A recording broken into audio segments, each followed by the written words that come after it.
Bismillahirrahmanirrahim. Assalamualaikum warahmatullahi wabarakatuh.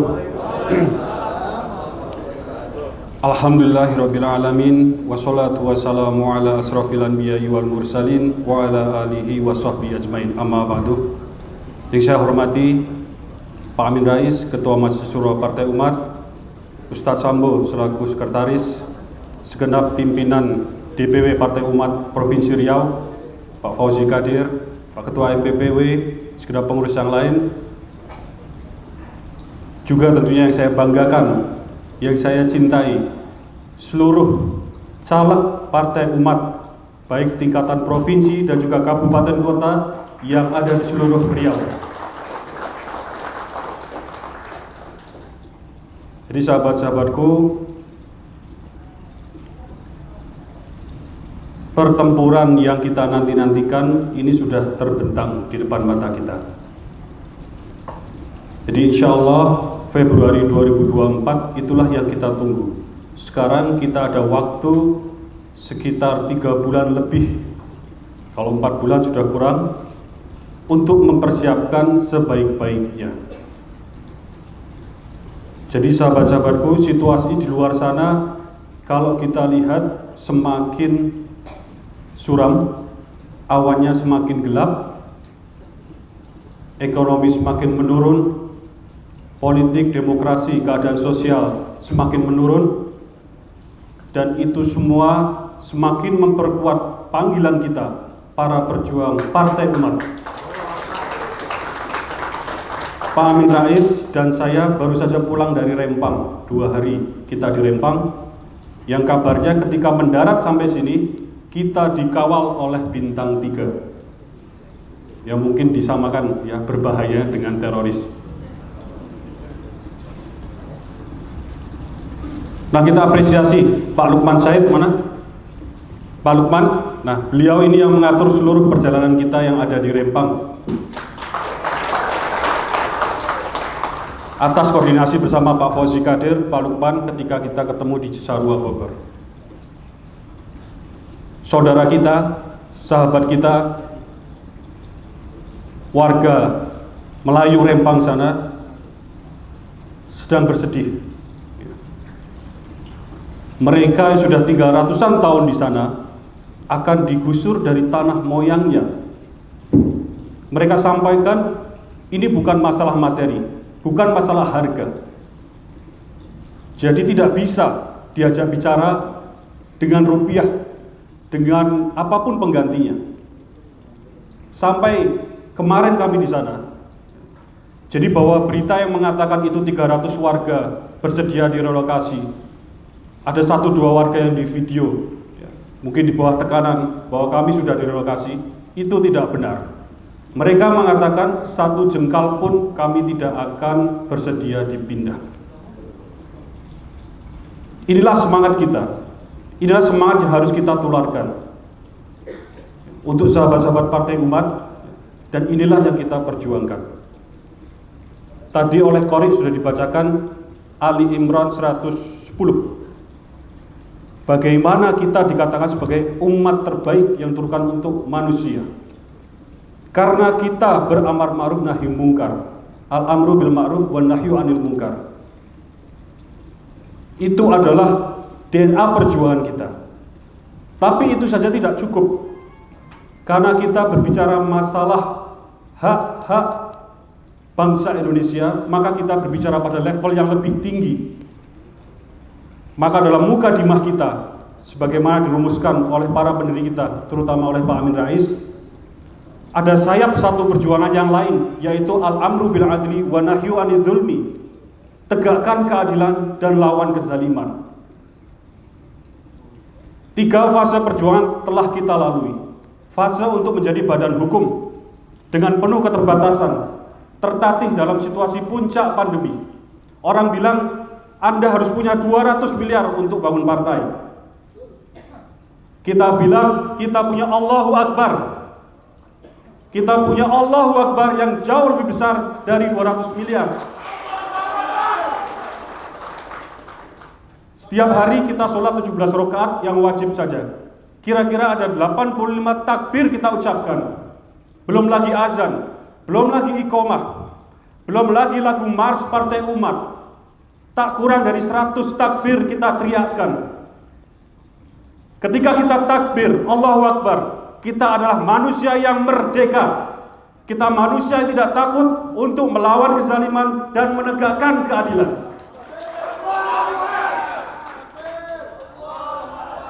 Fase pertama kita lalui dengan keyakinan, dengan niat tulus dan ikhlas. Allah bersama kita. 2,5 bulan. Situasi pandemi tidak mudah membawa dokumen dari seluruh Indonesia. Kita lalui langkah demi langkah.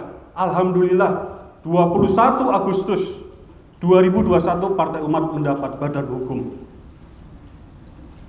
Kita tidak memilih jalan yang mudah, jalan 200 miliar, jalan beli SK sebagaimana partai-partai lain. Tidak. Kita yakin kita tempuh jalan ini langkah demi langkah dan Allah insya Allah bersama kita. Kemudian fase kedua kita lalui juga tidak kalah dengan penuh keterbatasan. Fase untuk menjadi peserta pemilu. Kita ikuti setiap langkah prosedurnya, setiap mekanisme yang diminta sesuai PKPU, dokumen, KTP dan segala macam kita kumpulkan. Pendaftaran, verifikasi administrasi, perbaikan, verifikasi faktual, perbaikan, sampai tahap akhir diumumkan. Dari seluruh partai yang lolos sampai tahapan akhir, hanya Partai Umat yang dinyatakan tidak lolos. Kita tidak menyerah. Insya Allah kita berbeda. Kita tidak menyerah dan kita melawan secara prosedural, sebagaimana mekanisme yang disediakan. Kita maju ke Bawaslu. Kita saling menguatkan. Alhamdulillah, verifikasi faktual ulang di 2 wilayah. Berangkatlah 60 pejuang terbaik Partai Umat ke 2 wilayah tersebut. Alhamdulillah, hari Jumat 30 Desember 2022 Partai Umat dinyatakan lolos menjadi peserta pemilu 2024 dengan nomor 24.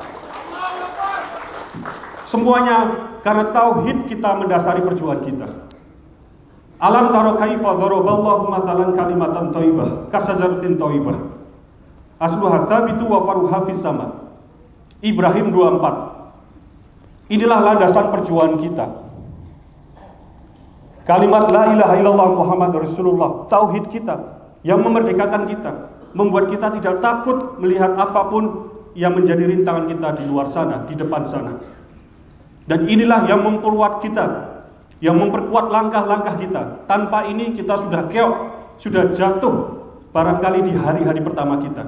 Tapi alhamdulillah sahabat-sahabatku, sekarang kita berkumpul menatap pertempuran fase ketiga ini. Ya, insya Allah kita di sini membangun strategi, membangun kekuatan, merapatkan barisan untuk memenangkan pemilu 2024. Siap? Siap semuanya? Biar Allah nanti menerjemahkan bagi kita seberapa besar kemenangan, seberapa besar takdir kemenangan untuk Partai Umat. Tapi tugas kita untuk menjaga niat kita yang tulus, untuk menjaga usaha kita yang konsisten, yang persisten, dan tentu dikemas dalam tawakal dan doa. Dan alhamdulillah kita sangat bersyukur masih ada Pak Amin Rais menjadi penyatu kita, pemimpin kita, Ustadz Sambo, Pak Kaban, para pendiri-pendiri kita di Majelis Syuro yang selalu membimbing kita. Alhamdulillah. Jadi sahabat-sahabat semua, di dalam langkah kita menuju pemilu 2024 ini, yang pertama kita harus jaga kesolidan. Wala takunu kalladzina tafarraqu wakhtalafu min ba'di ma ja'ahumul bayinat. Setelah datang al-bayinat, keterangan yang jelas dariku, jangan kamu seperti orang yang berselisih dan bercerai-berai. Apa al-bayinat bagi kita? Dalam tafsir renungan saya pribadi, al-bayinat bagi kita itu adalah 2 fase yang kita lalui. Pertolongan Allah kepada Partai Umat sehingga kita bisa menjadi peserta, badan hukum. Yang kedua menjadi peserta pemilu. Itu tanda-tanda dari yang jelas dari Allah. Sudah, yang namanya terbatas, yang namanya sulit logistik, yang namanya kecil, itu bukan faktor penentu kemenangan. Bukan faktor penentu kemenangan. Jadi sekarang kalau kita lihat yang sebelah sana, sebelah utara, sebelah selatan, dan lain-lain, punya mungkin triliunan, benderanya di mana-mana, spanduknya di mana-mana. Belum tentu itu menjamin kemenangan. Insya Allah, biarkanlah mereka punya yang mereka punya. Tapi insya Allah kita punya tauhid, kita punya semangat perjuangan, kita punya keyakinan bahwa Allah membersamai kita. Dan insya Allah itu yang kita punya dan belum tentu mereka punya. Sahabat-sahabatku, rapatkan barisan, jaga kesolidan. Kita akan banyak diuji sepanjang waktu. Pertempuran kita di luar sana, musuh-musuh kita di luar sana.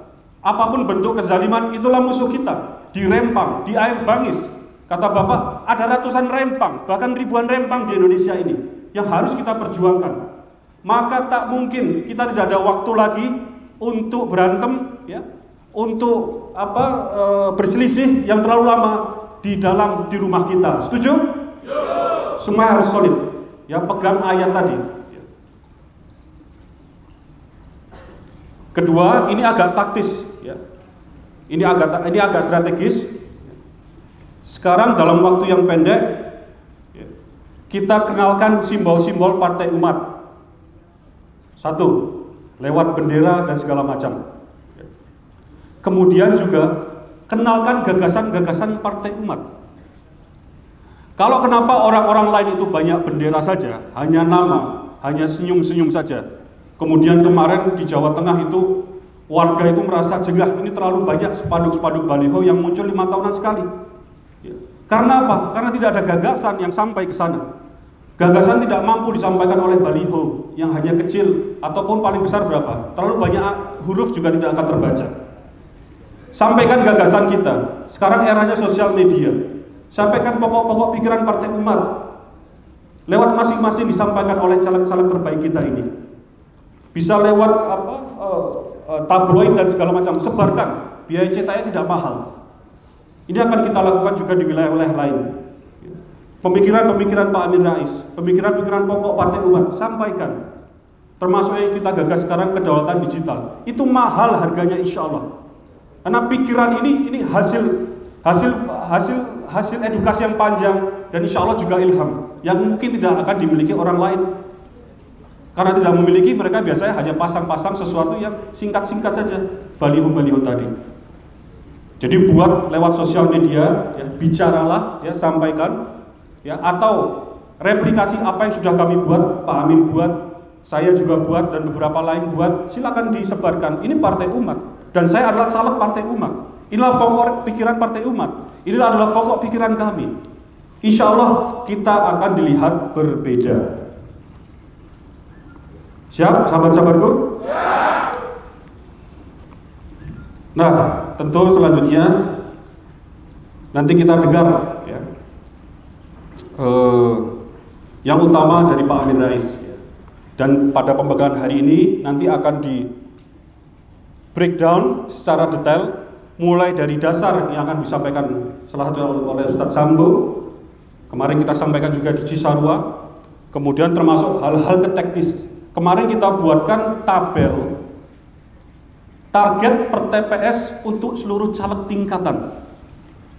Ya, betapa kita serius menyiapkannya itu. Bayangkan ada ribuan dapil, sudah selesai datanya. Saya sudah minta Mas Taufik untuk menyampaikan yang perdana adalah di pembekalan di Riau sini. Ya. Jadi nanti setiap caleg, kalau saya RI, kalau saya provinsi, saya kabupaten kota, saya punya target per TPS di setiap dapil saya berapa. Umpamanya ada 5.000 TPS, oh setiap TPS adalah umpamanya 10 atau 20 dan segala macam. Itu kita bisa tahu target kuantitatif. Oh di sana daerah merah, di sana daerah sulit, subsidi silang. Di sana saya bisa dapat 2 kali, 3 kali lipat, maka sini tidak perlu dapat. Tapi target itu jika dipenuhi, insya Allah kita dapat 1 kursi. Insya Allah. Jadi masing-masing caleg silakan penuhi target tersebut. Yang terakhir saya tutup. Sekarang kita sedang mempersiapkan saksi. Ya, kita siapkan aplikasi. Aplikasi ini tidak hanya tools, tapi sistem. Dia tidak hanya mengikuti, tapi membentuk organisasinya. Ya. Ada 2 aplikasi. Yang pertama saksi dulu, ini saya sampaikan. Nanti ya, kita akan buka pendaftaran saksi tersebut, termasuk yang kita cari di wilayah masing-masing. Siapapun itu harus mendaftar lewat aplikasi. Kalau yang tidak bisa, tidak punya smartphone, jangan jadi saksi. Tidak mungkin kita sekarang di era sekarang ya, itu kemudian mengirimkan data tanpa smartphone dan segala macam. Jadi besok spesifikasi saksi kita memang harus yang bisa mengoperasikan smartphone dan aplikasi tersebut. Tidak sulit, tapi itu syarat utama. Kalau tidak, kita akan kesulitan dibohongi di wilayah. Di aplikasi tersebut kita akan menggunakan e-money ya. Ada beberapa tahap. Ketika sudah mendaftar, maka nanti insya Allah ada sekian nominal yang sebagai bentuk reward kita kepada saksi tersebut. Sudah bisa jadi haknya, tapi belum bisa dicairkan dulu. Ya, ini sedikit kabar saja. Kemudian ada tahapan-tahapannya, mengikuti pelatihan, tahapan memberikan C1, tahapan mencari persaksi, mencari 15 orang di TPS tersebut supaya target tadi terpenuhi. Setelah itu semua bisa dipenuhi, baru seorang saksi nanti bisa dapat sertifikat dan bisa insya Allah mencairkan reward yang kita berikan insya Allah. Dananya dari mana? Dari Allah. Kita takbir 100 kali sehari, masih tanya dana dari mana? Ya ini jangan sampai kita kemudian ketika bertanya logistik dari mana, dana dari mana, kita seperti orang kebingungan. Padahal takbirnya termasuk di Mars Partai Umat tadi berapa puluh kali. Insya Allah dari Allah, kita terus berusaha. Maka kita menggalang satu gerakan namanya umatbisa.com. Aplikasinya sudah jadi. Saya minta seluruh caleg, ya, seluruh kader Partai Umat menyebarkan aplikasi tersebut, menyebarkan link website tersebut. Setiap orang bisa cukup dengan mudah mengklik mulai dari Rp10.000, Rp20.000 atau jumlah yang diinginkan ya untuk mendukung perjuangan Partai Umat. Dari situ insya Allah akan kita gunakan sepenuhnya untuk perjuangan kita di pemilu 2024. Insya Allah semuanya siap. Insya Allah semuanya siap. Insya Allah semuanya siap. Demikian sahabat-sahabatku yang bisa saya sampaikan. Alhamdulillah, jadi saya sangat bahagia bisa hadir di tempat ini pada pagi hari ini. Setelah ini kita dengar yang utama nanti dari Pak Amin Rais. Sekaligus tadi saya ditugasi untuk membuka. Sebelum lupa ya, ini tradisi yang harus kita lakukan ya, lanjutkan. Jadi mengapresiasi kinerja panitia yang luar biasa, Pak Fauzi Qadir. Saya ingin memberikan nilai diwakili oleh Pak Arwin. Ya. Pak Arwin ini pernah juga mengantar saya dari Pekanbaru ke Padang ya. Jadi beliau itu mungkin punya sertifikasi pemandu turis juga itu. Paham sekali titik mana yang harus berhenti. Sini tuh, dan segala macam. Insya Allah Pak Arwin mewakili panitia. Nilai penyelenggaraan acara hari ini adalah A24 karat. Tadi malam saya tulis pantun, saya tulis di Twitter, ya barangkali supaya sahlah ya saya berdiri di sini di tanah Melayu ini. Ya. Jadi bunyi pantunnya adalah ini sebuah satir ya. Cikini ke Gondang Dia, Jakarta ke Jayapura. Di sini menjaminkan diri untuk saudara Rempang kita, di sana menjaminkan APBN untuk utang ke China. Saya akhiri dengan mengucap basmalah bersama-sama. Bismillahirrahmanirrahim. Kita buka acara pembekalan caleg Partai Umat se-Provinsi Riau. Terima kasih. Assalamualaikum warahmatullahi wabarakatuh. Saya ulangi supaya mantap ya. Dengan mengucap basmalah bersama. Bismillahirrahmanirrahim. Kita buka acara pembekalan caleg Partai Umat se-Provinsi Riau.